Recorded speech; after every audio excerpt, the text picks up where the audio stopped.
하나님의 말씀 같이 보겠습니다. 요한계시록 5장 7절에서 14절의 말씀입니다. 제가 갖고 있는 성경은 신약성경 404면에 나와 있습니다.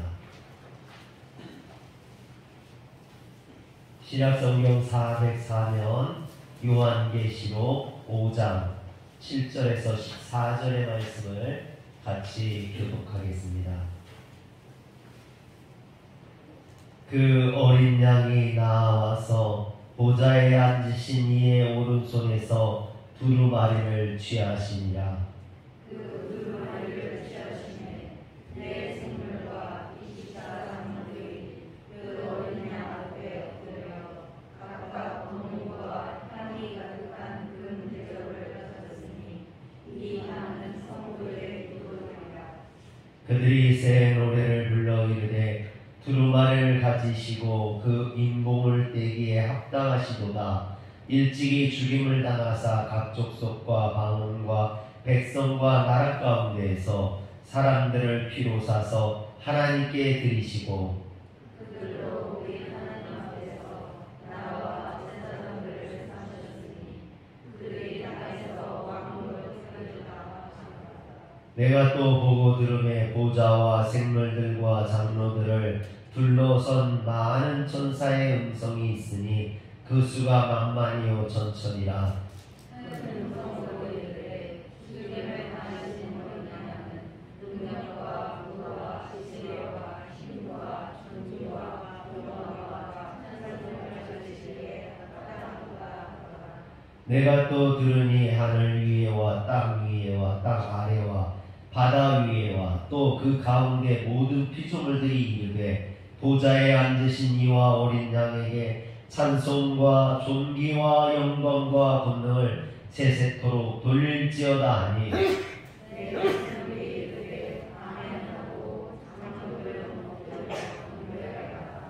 아멘. 할렐루야. 제가 라면을 좀 좋아해요. 그래서 집에서 자주 끓여 먹는데 이 라면이 꼬불거려야 라면이죠. 라면이 꼬불거리지 않는다면 그게 국수지 라면이겠습니까? 그런데 고양이가 멍멍 짖는다면 그게 고양이일까요? 개일까요? 여러분, 고양이는 고양이처럼 야옹야옹 거려야 되고 개는 개처럼 멍멍 짖어야겠죠. 이처럼 고양이는 고양이다워야 되고 개는 개다워야 되고 사람은 사람다운 게 정상이죠. 그런데 요즘 아이들에게 남자는 남자다워야 한다거나 여자는 여자다워야 한다면 그것을 성차별이라고 합니다. 아니 남자가 남자다워야 되는 게 여자가 여자다워야 되는 게 왜 성차별인지 저는 잘 모르겠습니다. 그래서 그런지 요즘은요 남자인지 여자인지 이게 사람인지 동물인지 알 수 없는 그런 정체성의 혼란을 겪는 사람들이 많이 있습니다. 2021년 초중고 진로교육 현황 조사에 보니까 초등학생들의 희망 직업 1위가 운동선수라고 나와요. 그리고 2위가 의사, 그 다음에 교사, 크리에이터, 경찰관, 조리사, 프로게이머 뭐 이런 순위더라고요. 그런데 중고등학생들의 희망 직업을 보니까 1위가 교사예요. 그리고 2위가 의사, 3위가 경찰관, 군인, 공무원, 의사, 컴퓨터 공학자 뭐 이런 순위였습니다. 그런데 이 희망 직업이 없다고 말한 아이들이 중학생은 36.8%, 고등학생은 23.7%나 희망 직업이 없다라고 말했다는 거예요. 그런데 그들이 왜 희망 직업이 없느냐? 중학생 중에 50%, 고등학생 중에 49.5%가 내가 무엇을 좋아하는지, 무엇을 해야 될지 모르기 때문이라는 겁니다. 여러분, 자신이 누구인지 이런 정체성의 혼란이 오니까 청소년들이 가치관, 직업 목표, 인생에서의 위치 등에 대해 분명한 이상을 수립할 수 없는 겁니다. 그래서 자신이 살면서도 왜 살아야 되는지, 또 어떻게 살아야 될지, 무엇을 하며 살아야 될지 알지 못하는 겁니다. 여러분, 이것이 얼마나 큰 문제입니까? 또 안타까운 일입니까? 근데 오늘날 청소년들이 이와 같은 정체성의 혼란을 겪고 있다는 거예요. 그래서 인생의 목표도, 인생의 어떤 가치관도, 어떻게 살아야 될지, 무엇을 해야 될지 알지 못하고 살아가고 있다는 거죠. 근데 여러분, 이것이 청소년들만의 문제가 아닙니다. 오늘 우리들의 문제이기도 하죠. 오늘 우리는 성도들입니다. 성도로서의 정체성이 우리에게 있습니까? 성도로서 나는 삶을 어떻게 살아야 될지 그런 목표를 갖고 있느냐라는 것입니다. 웨스트민스터 소요리 문답에 보면 사람의 제일 되는 목적이 무엇인가 이렇게 질문하고 시작을 합니다. 여러분, 그리고 그 다음을 제시하죠. 사람의 제일 되는 목적은 하나님을 영화롭게 하는 것과 영원토록 그를 즐거워하는 것이다. 여러분, 인생을 살면서 세월이 참 빠르다라는 말을 많이 듣습니다. 그러면서 또 살아가다 보면 인생이 참 길기도 합니다. 이처럼 인생이 짧다면 짧고 길다면 길다라고 말할 수 있는데, 이 인생을 살면서 우리가 무엇을 위해 살 것이냐, 이런 인생의 목적이 없이 산다면 그 인생이 짧든 길든 그 인생은 무의미하고 허무한 인생으로 끝나버리고 말 것입니다. 그래서 웨스트민스터 소요리 문답에서는 하나님을 영화롭게 하고 그분을 경배하고 찬양하는 것이 우리의 인생의 목적이 되어야 된다라고 분명히 말하고 있는 겁니다. 이런 관점에서 오늘 요한계시록을 읽어보면요, 그 안에 참 많은 의미를 담고 있습니다. 특히 요한계시록 4장과 5장은 하나님께서 사도 요한을 천상으로, 하나님의 나라로 부르셔서 그에게 보여주시는 것들을 기록하고 있습니다. 4장에서는 성부 하나님을 진심으로 찬양하고 경배하는 모습을 보여주고요, 5장에서는 성자 예수님을 향하여서 전심으로 예배하고 찬양하는 모습을 묘사하고 있습니다. 이처럼 하나님께서 요한에게 천상의 교회를 보여주신 것은 이 땅의 모든 교회들이 천상의 교회와 같아야 됨을 말씀하고 있는 거죠. 오늘 우리 교회가 그런 하나님의 나라를 닮아갈 수 있어야 된다는 겁니다. 즉, 하나님을 경배하고 찬양하는 것이 교회의 목적이 되어야 한다는 거죠. 오늘 우리 성도들의 삶의 목적도 마찬가지고 교회의 목적도 마찬가지고 하나님을 찬양하며 경배하는 삶, 그것이 우리의 삶의 목적이 되어야 된다는 겁니다. 그러고 보면 요즘 교회들은 참 다양한 교회들이 존재합니다. 어려운 이웃을 돕기도 하고 해외 선교를 하기도 하고 고아들을 돕거나 독거노인을 돕기도 합니다. 또 가출 청소년이나 이런 어떤 복지관이나 아동센터와 같은 사회복지시설을 운영하는가 하면 카페나 음식점을 운영하는 교회들도 있습니다. 이 모든 것들이 어떻게 보면 교회가 사회에서 감당해야 될 역할 중에 하나라고 볼 수 있죠. 그러나 그것이 교회의 목적이냐? 그렇지는 않습니다. 분명하게 말해서 교회의 목적은 아니라는 거예요. 교회가 하나님의 사랑을 세상에 펼치기 위한 방법인 것뿐이지 그것이 목적이 되어서는 안 된다는 거죠. 교회의 목적은 뭡니까? 하나님을 예배하는 공동체. 그게 교회의 목적인 거죠. 이것을 잃어버리면 오늘 우리는 길을 잃어버린 양처럼 헤맬 수밖에 없다라는 것입니다. 우리의 인생의 목적도 마찬가지입니다.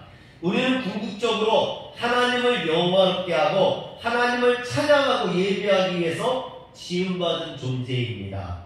그러므로 우리의 삶이 하나님을 찬양하고 예배하고 하나님 앞에 나올 때 우리의 인생은 비로소 행복하고 기쁨이 넘치는 그런 참다운 의미 있는 인생이 될 줄 믿으시길 바랍니다.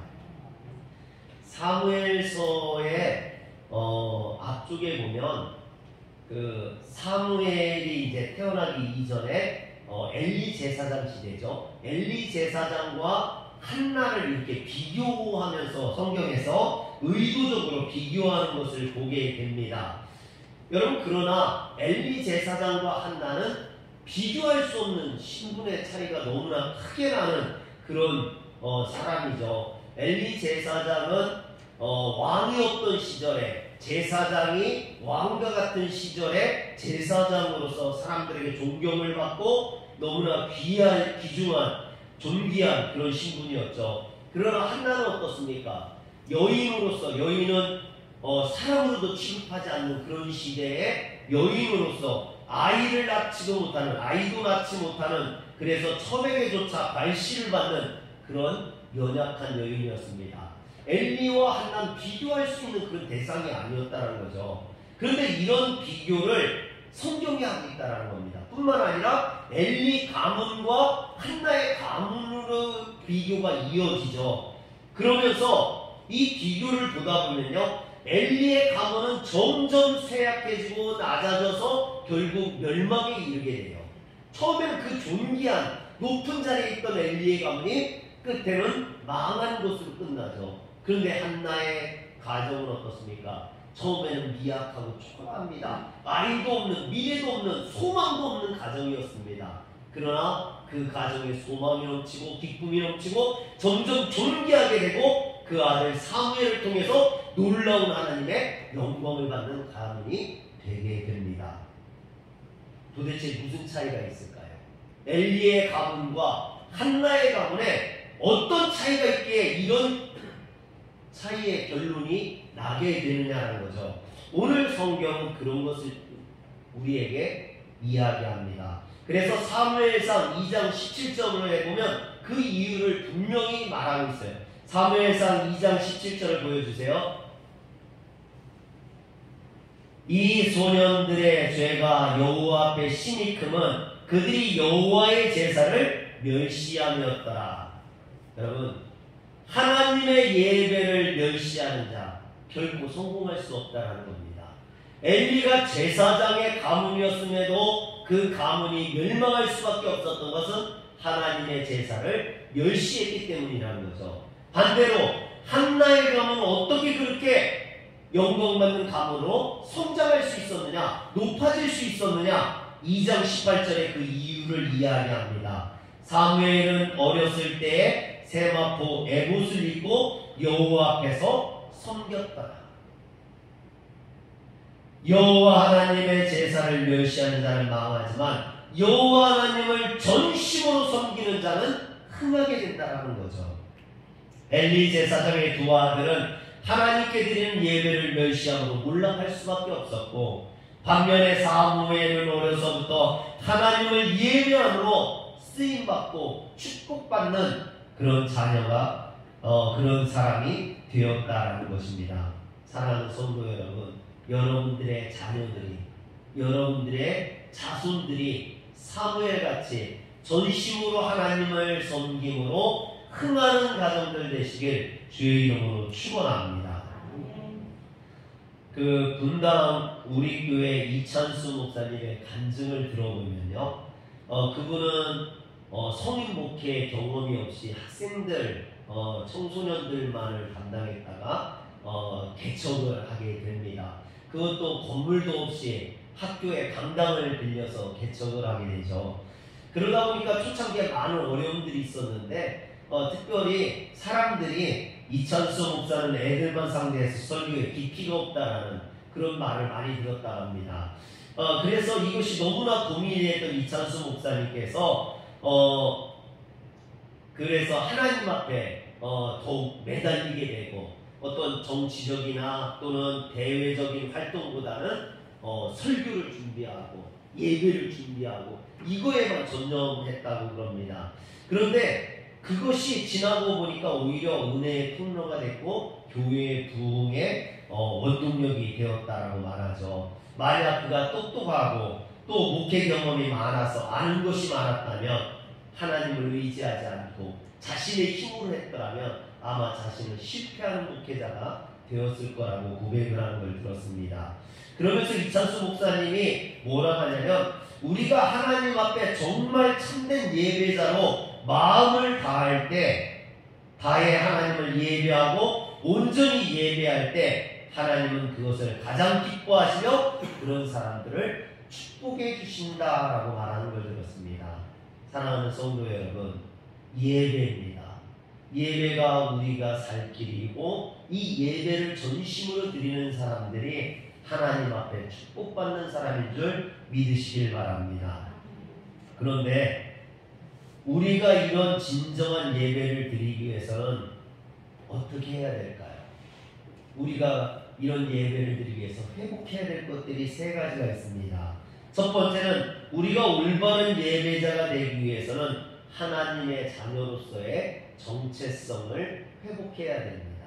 내가 하나님의 자녀라는 것을 잊지 말아야겠죠. 오늘 말씀 9절과 10절에 보면 그들이 새 노래를 불러 이르되 두루마리를 가지시고 그 인봉을 떼기에 합당하시도다. 일찍이 죽임을 당하사 각 족속과 방언과 백성과 나라 가운데서 사람들을 피로 사서 하나님께 드리시고 그들로 우리 하나님 앞에서 나라와 제사장을 삼으셨으니 그들이 땅에서 왕 노릇하리로다 하더라 했습니다.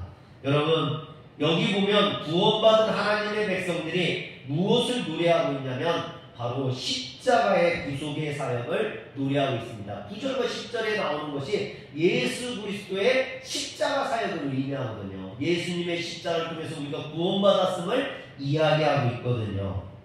그리고 우리를 위해 십자가를 지시고 우리를 구원해 주신 주님의 그 은혜로 말미암아 회복된 자신의 정체성을 감격하고 감사하고 있는 겁니다. 우리 역시 마찬가지죠. 예수를 믿고 부자가 되고 건강을 회복하고 자녀들이 좋은 대학에 가는 것 이런 것들도 중요합니다. 그러나 그보다 하나님의 자녀가 되었다는 이 정체성을 우리는 회복해야 될 줄 믿으시길 바랍니다. 그 황상민 교수라는 분이 쓴 독립연습에 보면요, 1950년대 미국의 인디언 보호구역에서 자랐던 젊은이들이 마약을 하거나 또는 알코올 중독에 빠지거나 폭력적인 성향을 보였다라는 그런 어떤 폭력적인 사태를 일으키는 사례가 많았다라고 이야기합니다.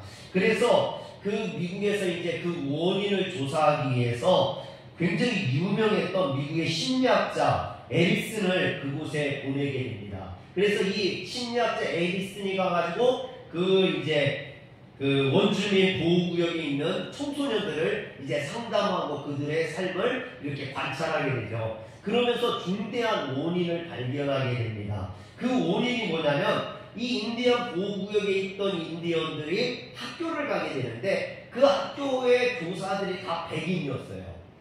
그 백인 교사들이 인디언 학생들이 실수하거나 잘못할 때마다 너희는 왜 그렇게 인디언처럼 구니? 그러는 거예요. 또 이 아이들이 집에 돌아가서 행동을 하면은 그 부모들이 그러는 겁니다. 너는 왜 자꾸 백인처럼 구니? 그러니까 이 아이들이 인디언 아이들이 정체성에 혼란을 겪는 거죠. 인디언도 아니고 백인도 아니고 애매한 생활을 하면서 그 정체성에 혼란을 느끼고 무기력감과 좌절감에 빠져서 결국 마약을 하거나 알코올 중독자가 되거나 사소한 일에도 폭력적인 성향을 드러내더라는 겁니다. 근데 여러분, 저는요 이것을 보면서 저희 아이들 생각이 났어요. 아, 우리 아이들도 내 자녀들도 그런 것을 겪겠구나. 집에서는 아버지가 목사고 엄마가 사모인, 그리고 성도들 틈바구니에서 자라면서 어떤 기독교적인 신앙관, 신앙생활을 요구를 받잖아요. 주의를 드려야 되고 아무리 시험 기간이 아니라도 예배는 참석해야 되고 뭐 이런 것들. 예배를 드리면서 또 잘못하면 뭐라 합니까? 너희는 왜 신앙적으로 살지 못하고 세상적으로 사니? 그러면서 핀잔을 듣거든요. 신앙이 제일이지. 신앙이 중요해. 공부 중요하지 않아. 제가 자주 하는 말이거든요. 공부 중요하지 않아. 좋은 대학교 가는 거 중요하지 않아. 주일 예배를 드리는 게 더 중요해. 늘 그러거든요. 그런데 학교에 가면 어떻습니까? 학교에 가면. 학교는 아니에요. 학교는 세상적인 것을 가리키고 신앙과 전혀 다른 것을 가리키고 가치관의 혼란을 겪을 수밖에 없죠. 교회에서는 뭐라 합니까? 오른뺨을 때리며 왼뺨을 돌려내고 오리를 가져가면 심리를 가고 겉옷을 달라가면 속옷을 주고. 근데 세상에 나가서 그렇게 살려가면 어떻게 돼요? 거지가 되고 맨날 이용당하고 사기당하고 그럴 수밖에 없는 거죠. 기독교적인 세계관, 아버지에게 들었던 교회에서 배웠던 것을 세상에서 나가서 살려가면요, 바보 소리 듣고요, 고지식하다는 소리 듣고요, 답답하다는 소리 듣고 친구들로부터 어울리지 못하는, 왕따 당하는 그런 삶을 살 수밖에 없는 거죠. 그러니까 여기에서도 인정받지 못하고 저기에서도 속하지 못하는 정체성의 혼란을 우리 아이들이 겪겠구나. 여러분, 그런데 이게 우리 아이들뿐만 아니죠. 오늘날 신앙생활을 하는 이 시대의 예수를 믿는 젊은이들이 다 겪고 있는 그런 정체성의 혼란이라는 겁니다. 이 시대가 교회를 우습게 알고 이 시대의 방송이 교회를 우스갯소리로 만들어버리는, 모든 나쁜 것은 마치 교회가 조장하는 것 같이 그렇게 꾸미고 있는 이 시대 속에서 그런 목회자 자녀로 살아가는, 또는 신앙을 갖고 살아가는 우리의 젊은이들이 이 시대 속에 얼마나 정체성의 혼란을 많이 겪겠느냐라는 거죠. 아는 목사님 딸이 외고에 갔는데요, 매일 사랑받고 이렇게 사랑하라고 하다가 외고에 갔더니요, 그 경쟁이 얼마나 치열한지요, 살벌하다라는 거예요. 그런 속에서 막 친구들끼리 서로 경쟁하고 미워하고 막 이런 속에서 얘가 적응하지 못하고 너무나 힘들어하더라는 겁니다. 근데 어느 날 그 어떤 선교단체에서 전수사님이 와서 이제 성경 공부를 가르치는데, 그 전수사님하고 성경 공부를 하면서 이 딸이 정체성을 회복하게 되고 갈등이 사라졌다는 거예요. 그래서 그 딸이 아버지에게 와서, 아빠, 이제 걱정하지 마세요. 제가 왜 공부를 해야 되는지 이제 알겠어요. 그러는 거예요. 여러분, 그 목사님이 저에게 하는 말이, 우리 자녀들에게 하나님의 자녀로서의 긍지를 심어주고 기독교적인 가치관을 제대로 가르치는 것이 이 아이들을 행복하게 하는 길이더라라고 말을 합니다. 정체성의 혼란을 겪고 있는 아이들에게 정체성을 잡아줄 수 있는 것, 그것이 그 아이를, 이 세상을 행복하게 살아갈 수 있는, 기쁨으로 살아갈 수 있는 원동력이 되는 줄 믿으시길 바랍니다. 인디언 보호구역의 인디언 아이들이 정체성의 혼란을 겪었던 것처럼 오늘 이 혼미한 세상 속에서 하나님의 자녀들이 정체성의 혼란을 겪고 있습니다. 그러므로 그들의 정체성을 교회가 붙잡아줘야 되는 거죠. 우리 성도들이 붙잡아줘야 됩니다.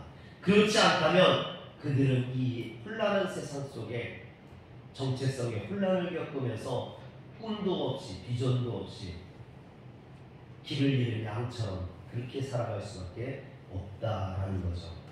두 번째로, 우리가 올바른 예배자가 되기 위해서는 하나님의 나라에 대한 갈망을 회복해야 됩니다. 솔직히 말해서 오늘날 성도들의 문제가 뭘까? 많은 분들이 이야기를 해요. 그런데 그들이 공통적으로 한 가지 얘기하는 거에 뭐냐면요, 예배를 사모하지 않는다는 겁니다. 여러분, 예배를 사모하지 않아요. 예배가 가장 중요한데 예배를 사모하지 않아요. 예배를 중요하게 생각하지 않아요. 그냥 참석만 하면 되는 거지. 그냥 부모의 강요에 못 이겨서 마지못해 교회 나오고, 교회 다니지 않으면 지옥 갈 것 같으니까 어쩔 수 없이 예배만 참석하는, 어렸을 때부터 다녔기 때문에 습관적으로 그냥 예배만 참석하는, 그래서 말씀에 은혜도 안 되고 그냥 앉아서 예배를 드리다 보니 지루하고 따분하니까 핸드폰이나 꺼내서 만지작거리는, 여러분 그게 예배 시간이 되어버린 거죠. 그러다 보니까 은혜도 없고, 그러다 보니까 하나님으로부터 축복도 못 받고. 그러나 여러분, 하나님의 말씀에 귀 기울여야 됩니다. 이 예배는 하나님의 말씀을 듣는 시간입니다. 이 예배를 통해 우리의 영이 살아나고, 이 예배를 통해 하나님의 축복과 구원이 우리에게 임하게 되기 때문입니다. 그래서 무엇보다 중요한 게 예배예요. 예배를 사모할 수 있는 성도들 되시길 주의 이름으로 축원합니다. 또 한 가지 문제는요, 우리 신앙생활의 초점이 전부 이 땅에 두고 있다라는 것이죠. 성도들이 하는 기도의 대부분이요, 이 땅의 것들을 구합니다. 우리 아들 시험 잘 보게 해주세요. 대학 합격하게 해주세요. 좋은 직장 갖게 해주세요. 결혼하게 해주세요. 아이 낳게 해주세요. 부자 되게 해주세요. 편 고쳐주세요. 전부 이런 세상적인 기도만 한다는 거죠. 물론 이런 기도를 하지 말라는 건 아니에요. 이런 기도도 당연히 해야 됩니다. 그러나 여러분, 우리가 하나님의 자녀로서 먼저 구해야 될 것은 하나님의 나라인 줄 믿으시길 바랍니다. 우리가 온전히 하나님의 예배자가 되기 위해서는 하나님의 나라를 갈망하고 사모해야 됩니다. 8절에 보면 그 두루마리를 취하심에 네 생물과 24장로들이 그 어린 양 앞에 엎드려 각각 검은고와 향이 가득한 금대접을 가졌으니 이 향은 성도들의 기도더라. 즉 성도들의 기도를 가지고 지금 어린 양 예수 그리스도 앞에 가지고 나온 거죠. 오늘 우리가 하는 기도를 이처럼 주님 앞에 상달된다라는 거예요. 그런데 그 기도가 뭐였느냐라는 거죠. 그들이 지금 주님 앞에 주님 부자 되게 해주세요. 주님 복받게 해주세요. 주님 땅 산 것이 그것이 배로 오르게 해주세요. 이런 기도를 하지 않았다라는 거죠. 그럼 그들이 한 기도는 뭐였습니까? 요한계시록에 보면 마라나다, 아멘 주 예수여 오시옵소서.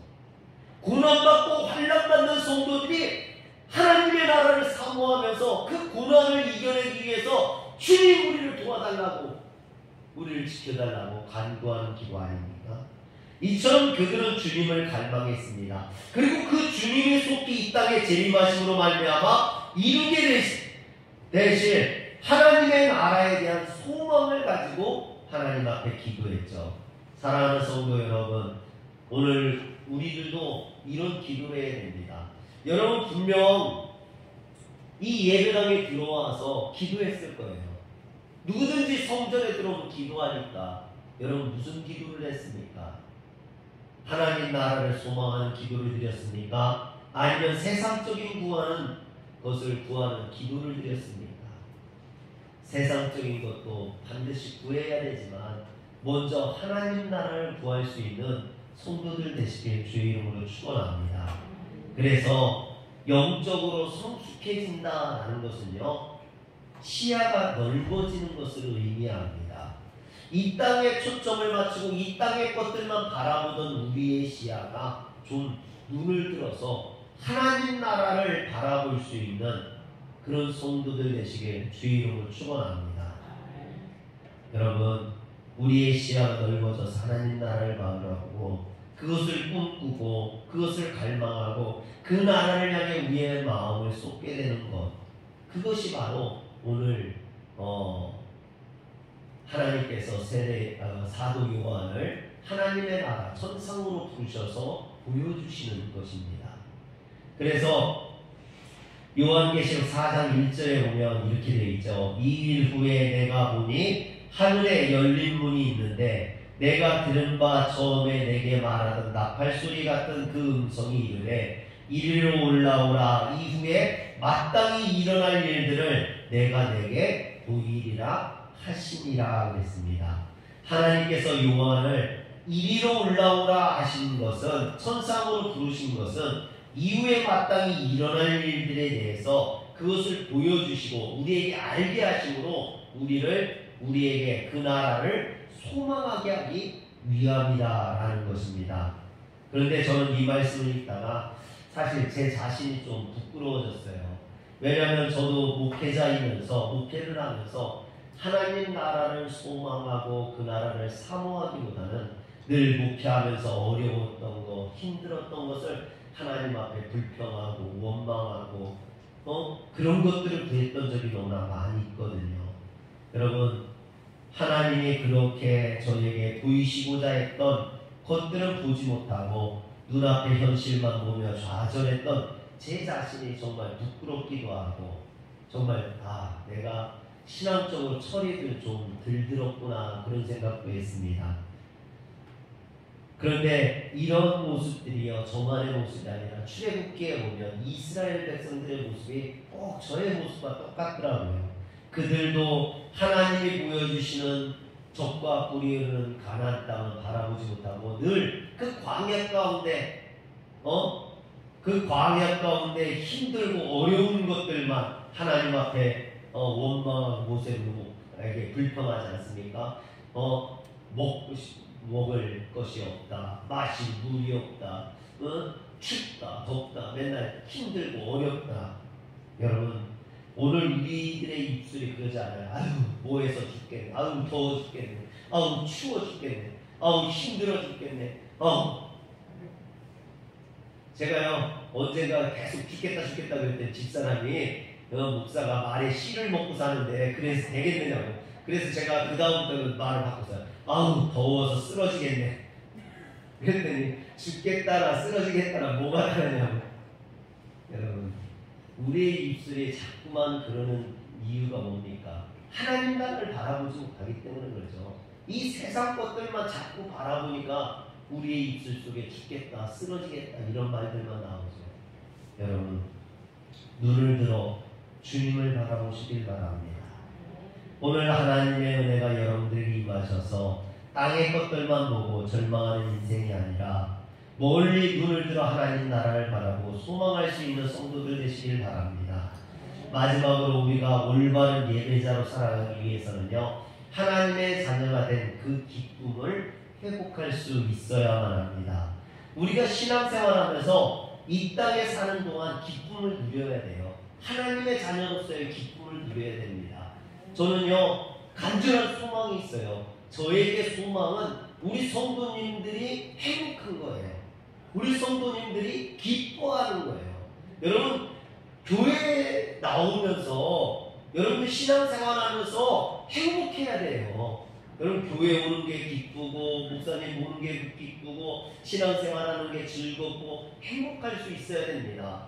교회 나오는데 막 짜증나고 교회 나오는데 목사님 얼굴 보는데 막 때려주고 싶고 그러면 어떻게 합니까? 여러분, 그런 사람들이 제일 불쌍한 사람들이거든요.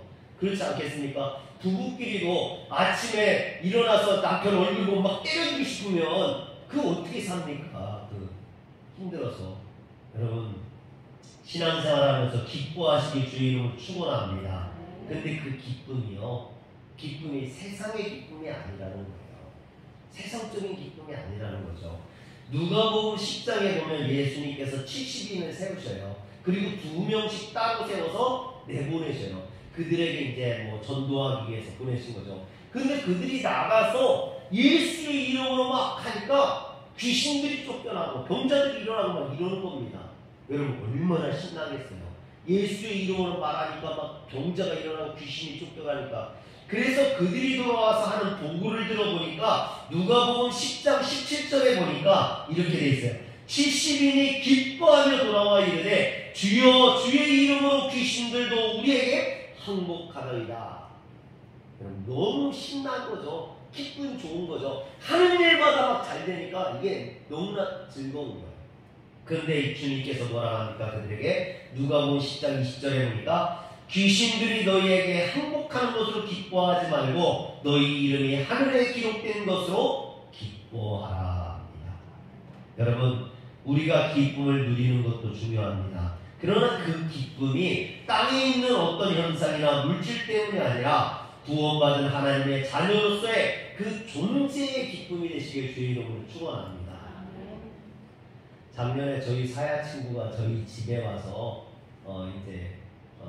시험 볼 때까지 있었는데요. 사야 친구가 저한테 그래요. 사야네 집은 너무 즐겁다는 거예요. 가족들이 너무나 행복하게 지내는 것 같다는 거예요. 그래서 제가 그 친구한테 그랬어요. 우리가 예수를 믿어서 그래요.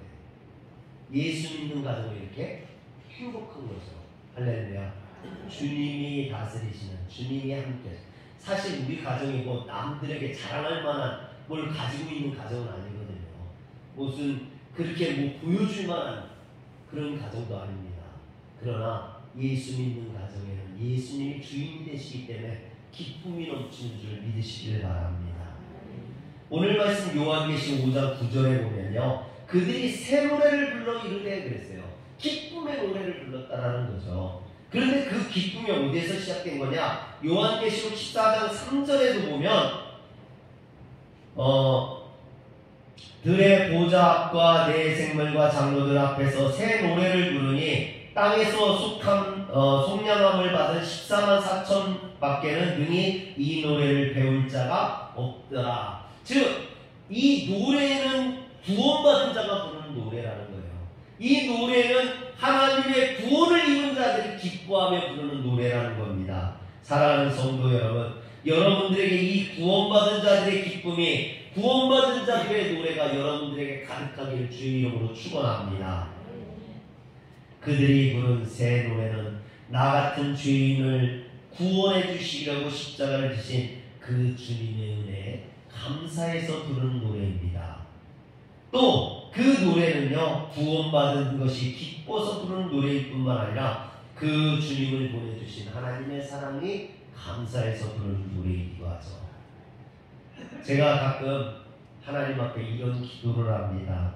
하나님, 제가 목회하면서 정치에 빠지거나 또 사람들에게 잘 보여 조금이라도 더 큰 교회 가는 것을 기뻐하는 목사가 되지 않게 하여 주시고, 사례비를 조금 더 받는 것으로 기뻐하는 목사가 되지 않게 하여 주옵소서. 오직 저를 구원하신 주님의 은혜에 감사해서 또 저 같은 자를 주님의 종으로 부르신 그 하나님의 은혜에 감사해서 기뻐하며 목회하는 자가 되게 하여 주옵소서. 사랑하는 성도 여러분, 우리의 삶에 많은 물질이 있고 또 우리가 하는 모든 일들이 잘 되는 것도 기쁜 일이지만, 그것보다 우리가 구원받은 것이 기쁘고 우리가 주님 앞에 나올 수 있는 것이 기쁘고 그것이 감사해서 하나님을 찬양하고 노래할 수 있는, 기뻐할 수 있는 성도들이 되시길 바랍니다. 여러분, 하나님의 자녀로서의 정체성을 회복하시길 바랍니다. 그래서 날마다 눈에 보이는 현실로 인해서 안달복달하지 마시고 눈을 들어 하나님 나라를 바라볼 수 있기를 바랍니다. 우리를 도우시는 그 주님, 우리를 구원하시는 그 주님, 그 크신 사랑을 베푸신 그 하나님으로 인해서 여러분들의 가정이 기쁨이 넘치고 또 하나님의 은혜가 넘치고 여러분들이 예배를 진정 사모하는 성도들 되시길 주의 이름으로 축원합니다. 기도하겠습니다. 전능하신 하나님, 우리를 주님의 자녀로 불러주시니 감사합니다. 우리에게 주신 그 기쁨, 우리에게 주신 그 축복 우리가 잊지 않게 하시고 하나님 앞에 진정으로 예배함으로 하나님의 성도된 삶을 살아갈 수 있도록 주여 도와주시옵소서. 이 세상이 혼란하고 어렵습니다. 우리가 무엇을 하며 살아야 될지, 어떻게 살아야 될지 알지 못하는 세상입니다. 그러나 한 가지 분명한 것은 우리가 주님을 붙들고 산다면 우리의 삶이 하나님의 인도하신 가운데 복되어질 줄 믿사옵나니 주여 우리를 인도하여 주시옵소서. 우리 주 예수님의 이름으로 기도합니다. 아멘.